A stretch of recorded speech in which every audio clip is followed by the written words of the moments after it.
Welcome back. Hopefully you've seen the first video, which was the energy balance video. If you haven't, go back to that because it's going to link into a lot of this. So today we're going to be talking about tracking, but specifically Myfitnesspal. Now, this is, in my opinion, the best way to track your food. And before we go into any of that, it's worth understanding that there's an optimal way and then there's a way that fits you. And the best way for you to do something is something you can see yourself doing longer term. So if you find the app tedious, if you find any of this and it just doesn't work for you, then there are other ways of doing it as well. Paper diaries, photos, blackboard planning, all these different things we can go through, but they're a little bit easier to explain than things like Myfitnesspal. So the premise remains exactly the same. You want to be tracking your intake and working through your nutrition because it blows you away. I've put the bottom as an awareness tool. So I have a client who goes to Costa quite regularly like me and eats tiffin. And it was when he started tracking, he's like, oh my God, it's like 500 calories for a piece of tiffin. That's 3 bites. And I'm like, yes, if you're eating 2,500 calories, like on the last example, and you're having a large chunk of that as a tiffin, then it's no wonder, because it's things like that is easier to forget. If you track as you go along, like I was saying before, then you can go, right, I've had this, I've had that. The good thing about Myfitnesspal is it fits right into your pocket. So you've always got it with you. And there's benefits of it and things like that that I'll go through in a minute. But it's a very, very good tool to keep you tracking as you go. You sat with a friend eating having a Costa and you go, right, okay, I've had a latte and I've had a tiffin. That's cool. You can have that if it fits within your remit of calories and you know that you're having it. It's too easy to sit there and go, what did I have last Tuesday? Well, I know I had that salmon. And then for lunch I had a sandwich. Breakfast is always eggs. Yeah, that's cool. It's like you forget that you had the slice of cake at the office and then on your lunch you also went to go meet a friend and shared a tiffin. So it's bits and bats like that that can add up, that can stop you from having your result. So I'm going to run through a 5-step process of how to use Myfitnesspal. Might sound Bobby basic, but every time I get someone to download Myfitnesspal, there's questions in and around all of this and there's messages going backwards and forwards. So I'm now going to send everyone this video. You know what to do with it, and it's going to be dead simple. So I apologise if this is a bit basic for you, but there's definitely a benefit to it. Download the app. Sounds dead simple, but get it downloaded. And then number 2, create your profile. So with this, it's just some data entry and everything else. A note on the profile section is it'll ask you gender, height, weight, activity levels, all factors like that, and it'll spit out a very generic number. Now, I don't know what algorithm they use for this, but every single person I've seen go through it seems rather inaccurate. And a pitfall that people do when they create the profile is, oh, well, Myfitnesspal says that I should be eating 1,300 calories. Now, a couple of things happen here. Either they go through it and they're like, oh, you know what, I can't stick to something this low, or what's the point? And then they don't track anything. Or they do stick to the 1,300 calories, and much like we explained below on the previous video, it's so low that they end up under eating, feeling rubbish, and then they're at risk of that yo-yo slingshot back again. So with this, create the profile, ignore the recommendations. We're going to work through, this is going to be off the back of your food diaries and things like that. We'll work through a number that makes sense to you. This, number 3, ignore the activity. So if you've got an Apple Watch like me or a Fitbit and things like that, or you just manually insert the activity, it adds calories back in. So what you've got is you've got your calorie target being here of 2,500, for example. What you've done 10 minutes on the treadmill, it's like, oh, you've burned 300 calories, you can now eat an additional 300 calories. This gets a bit messy because what I see is you've got the number of calories that you're eating and then you work to that number. Simple enough. When we're there and we've got the number of calories that you're eating, you've worked up a bit, now you can have a bit more because you've exercised, then you've done some more walking, you just end up going up and down. And the activity tracker for Myfitnesspal, much like its recommendations that it kicks out, is very, very inaccurate. I've seen people burn up to 600 calories on walking on the treadmill. That is a lot. And you can do some serious damage with 600 calories on top of what you're already eating. The way I like to do it is I work out the number of calories you eat over the course of a week, add an activity onto it, so that'll be the amount of times that you train, general activity and everything else, and then give you the same number. So those guys who watched the previous video, which should be everyone, when you saw me do the Monday through to Sunday thing of how much you're eating, I tend to, unless I've got that weekend breakdown, I tend to be eating, for a lot of people, the same amount of calories. Today's an inactive day, but I've been that active around the other days that you can just stick to the same amount of calories. Once you start adding things in and swapping settings and everything else, it all gets a bit confusing. So ignore the activity, that's already built into your number. Step 4, add me, Liam Cowley, capital L, capital C, no spaces, through the app. That's my username. Don't try and do it through the email, because if you try and do it through an email, mine was set off that long ago that I don't have access to that email address. So people think I'm being rude and ignoring them. It's not, it's just you're going to have to add me through here. So once you've made your profile, add me on there, and then step 5, enable diary sharing to friends only. So you go into settings, go into options, settings, and then go into diary sharing, change that diary sharing into friends only, which then allows me to view your profile. Once you've done that, you can start tracking. Now what's going to happen here is you're going to be going to have breakfast, lunch, snack, tea. You can go into the website and you can edit it into however you want. I've got mine set up so it's breakfast, snack, lunch, snack, tea, because that's the way I tend to eat. And from here you can start tracking. So when you hit add new food, it's going to have nothing to go off. So with me now, when I go into breakfast items, it's like, oh, there's my eggs, there's some granola, there's an omelette, there's my scrambled eggs, there's all different things, and you're teaching it what you typically eat. So my foods on my work days are dead simple. I click on lunch and it's like, well, it's a Tuesday, you're going to be having this. And I'm like, that is correct. So bear with it. It might seem like it needs a bit of a learning curve at the beginning, but you will definitely get benefit from this. So as you go through, you can teach it regularly 8 foods for breakfast, lunch and tea, and then when you get up and you're like, right, I've had my omelette, boom, omelette's there, straight in. So track as you go along, like I said, and then some dead simple quick tips on how to use it once you've done the 5 steps. Number 1, this is the best feature in my opinion on Myfitnesspal other than tracking your food. It comes equipped with a barcode scanner.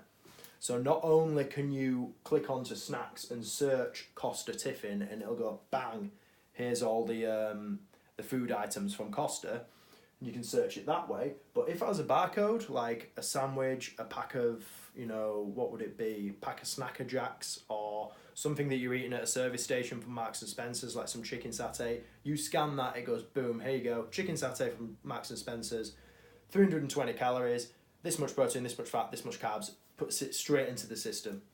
And it's worth noting as well, because I forgot to put this down, you can go right down to the bottom of your page, and if you click macros, it'll show you your breakdown of protein, fats and carbs, so you can look at how you're tracking that as well.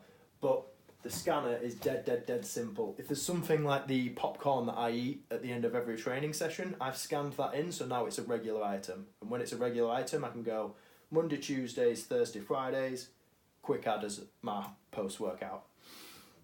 Track as you go. I feel like I've beaten to death, but the top tip is track as you go. Honestly, it's such a huge factor. It's one of the biggest contributing factors as to why people don't make success with their nutrition. They genuinely just forget what they've had. So do it as you go along.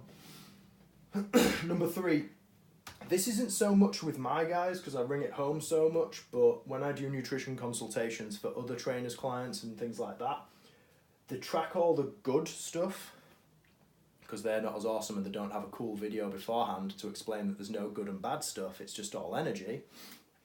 You guys do. But they're not tracking the bad stuff, which blows my mind. It's like, that's like looking at your finances and only tracking the money that's coming in and not the money that's coming out. Doesn't make any sense. So what they'll do is they'll go, oh yeah, I've had my eggs, yeah, I've had a salad for lunch, but then I had 4 pieces of cake and everything else. It's like they're not tracking the bad stuff, and it's amazing how much wriggle room you've got when you do put these things in. After this video is uploaded, and then another 2 on there, I'm going to shoot straight to Costa and I'm going to buy a bacon and brie panini. Not particularly a great food, but it fits within my calories. So if you're tracking the bad stuff, it gives you an idea, like in the previous video, as to how to manipulate that weekly block. If that takes you over your overall amount of calories, if you've gone over by 600 calories, that's 3 days of a 200 calories less, and you've balanced it back out. Balance the checkbook, and you're onto a winner. And number 4, This works really well with some clients. View my profile, see that I'm doing it. So, you know, I practice what I preach. There's days where I'm, you know, all the time I'm tracking, and it leads nicely onto number 5. I get messages from newer clients going, oh, well, you haven't tracked very well for the last couple of days. It's like, well, no, because I've built this set days. So my work days now are exactly the same. It sounds super boring, but it's one less thing to think about. I'm not bothered about food when I'm at work. So when I'm at work, I'm working, I'm busy. And when I've got my set days like that, it's like, right, okay, get up, go to the gym. Popcorn and protein shake after I finish training. Trek bar on the way in, pre-workout. Once I've had that, go into sessions. Then it'll get to about 1 o'clock. I'll sit down, I'll have some tilde rice, 200 grams of turkey mince and some veg. Then after that, I'll have a Trek bar and some Snacker Jacks, salt and vinegar during the day as snacks when needed. And then I'll have exactly the same as I had for my lunch for my evening meal. Boom. Right now, that fits perfectly the nutritional requirements for my day. When it comes to a Wednesday like this, you'll find that I am tracking because I'm going to go to Costa, I'm going to make beef mince and things like that, and I need to know how much room I've got to play with. So with the set days, you can figure out if you've got a day at the office, what that should look like. You could figure out if you've got a day where you're working from home, what should that look like, just so it's all taken care of. And then from there, you can go, right, I only need to be tracking Wednesdays and weekends because all the other times I know that I'm in the office, I'm at work, how I'm eating on the road, and it's all taken care of. Just a final note on the set days as well.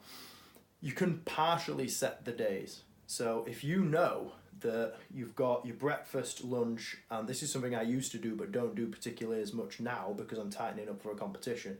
But if you know that you're going to be eating this for lunch, this for breakfast, and things like that at work, you can put your main meals in, and then that might give you 500 calories of whatever you want. Now, to use the tiffin example, if you wanted to eat a tiffin then, and you've got 500 calories left for the day, you can make a judgment. Can I afford it? To use the finance example again. You can look at it and go, yeah, I can afford it, but it's the only snack I'm going to have today. Is that a sensible thing to do? Yes, fantastic. You can do it that way.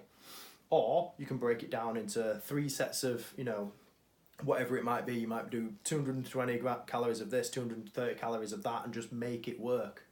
So set days can be a really, really, really good day, because I found I was tracking Monday, Tuesday, Thursday and Fridays were exactly the same thing, and I'm like, what's the point of me putting it into the Myfitnesspal if I know it's exactly the same? It'll give you a little thing going, oh, you should be tracking today, or, you know, you were on a 5-day streak. I don't care about the streak. I'd rather you hit your nutritional targets and I hit my nutritional targets, and we can move forward from there. So I'm trying to make it as easy as possible for you guys to get the result. And then number 6, like I mentioned about the tiffin, it's a really good tool as an awareness method of how much you're actually eating. There was a study done recently which is basically fundamentally explains the obesity crisis. This study has shown that people underestimate their calorie intake by about 40%, and they overestimate their activity by 60%. So if you look at that gap, you've got this, and it's just gone like that. Once you've gone like that, this big gap in the middle is your obesity crisis. So once you look at things like this, you stop looking at, I'm going to keep using the tiffin example, it's like you stop looking to tiffin as a bad food. You're like, I shouldn't be having it, but I've had it, but I've been good. Well, you don't know what good and bad and all these things, it's all very subjective. With this, you can go, wow, didn't realise it was 600 calories, didn't realise it was 500 calories. Domino's pizza. The Domino's pizza I used to get was 280 calories per slice. There are 10 slices. That's some easy maths. So I'm eating 2,800 calories worth of pizza, which is right now 100 calories more than I eat a day.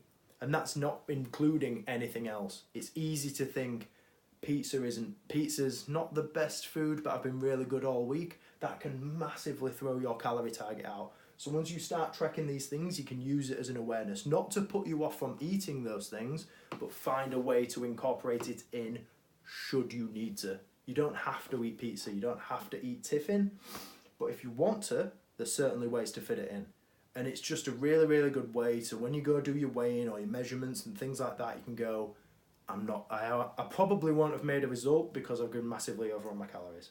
Once you start thinking like that, rather than is it good or bad, you're definitely onto a winner. So this stuff is absolutely massive. That's how you'd use it through that process. Again, as always, I want you guys to succeed and I want to make this as easy as possible for you. So anything on here that you don't understand, send me a message, drop me an email, give me a call, whatever it is. Increase this method of communication and get these kind of things working for you. Because if you master this, you're unstoppable. Absolutely unstoppable. All that'll happen is, are you making results? Yes. Are you feeling great? Yes. Keep going. Are you making results? No. What's your intake at? Oh, right, actually, it's here. All right, well, we'll remove it. We'll reduce it then. Are you making results? What's your intake at? It's here. Are you getting results? No. Slightly reduce your intake then. Or increase your activity. It just means that we've got a bulletproof system to manipulate up or down, however we need to do it, to make sure you're getting great results. Until next time, done.